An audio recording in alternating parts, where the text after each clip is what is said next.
രാഷ്ട്രീയ സ്വയം സേവക എന്താ? രാഷ്ട്രീയ സ്വയം സേവക ഞാൻ ഇത്രയും കാലം വിചാരിച്ചുകൊണ്ടിരുന്നത് അതൊരു NGO ആണെന്നാണ്. അതായത് അതൊരു രാഷ്ട്രീയ പാർട്ടിയല്ല, ഇതൊരു സാമൂഹിക സംഘടനയാണ്. Maybe registered as NGO or trust. പക്ഷേ മോഹൻ ഭാഗവത് പറഞ്ഞത് we are a body of individuals. അതെന്ത് ബോഡി ഓഫ് ഇൻഡിവിജ്വൽസ് ആണ്. അതുകൊണ്ട് ഞങ്ങൾക്ക് ഇതൊന്നും വേണ്ട. അതായത് RSS അവർ തന്നെ പറയുന്നതനുസരിച്ചാണെങ്കിൽ ഒരിടത്തും രജിസ്റ്റർ ചെയ്യപ്പെട്ടില്ല എന്നാണ് പറയുന്നത്. ഇത്തരം വിചിത്രമായ കാര്യങ്ങളും നമ്മുടെ നാട്ടിൽ നടക്കുന്നുണ്ട്. ചുരുക്കത്തിൽ നമുക്കിഷ്ടമില്ലാത്ത എല്ലാത്തിനെയും വരിഞ്ഞു മുറുക്കാനുള്ള ആദ്യം ആൾക്കൂട്ടത്തെ ഇറക്കി വിട്ടിട്ടാണ് ബാബറി പള്ളി തകർത്തതെങ്കിൽ, ആൾക്കൂട്ടത്തെ ഇറക്കി വിട്ടിട്ടാണ് ഇവിടുത്തെ പാവപ്പെട്ട മനുഷ്യൻ്റെ അടുക്കളയിൽ കയറി തപ്പിയതെങ്കിൽ, ഇപ്പോൾ അത് സർക്കാരിൻ്റെ ഔദ്യോഗിക സംവിധാനങ്ങൾ ഉപയോഗിച്ചാണ്. ബുൾഡോസറുകളാണ് നിങ്ങളുടെ വീടുകളെ തേടി വരുന്നത്.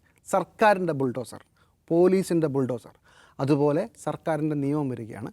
സർക്കാരിന് ഇഷ്ടമല്ലാത്ത അതായത് ഇപ്പോൾ പ്രവർത്തിക്കുന്ന, അതായത് കൃത്യമായ കണക്കുകൂടി നിങ്ങൾക്ക് ഒരിക്കലും പൂട്ടാൻ പറ്റില്ല എന്ന് സംശയം തോന്നുന്ന എന്നേണ്ട സംശയമുള്ള NGOകളെ ഒരു പ്രത്യേക സമയത്ത് സസ്പെൻഡ് ചെയ്യുന്നു.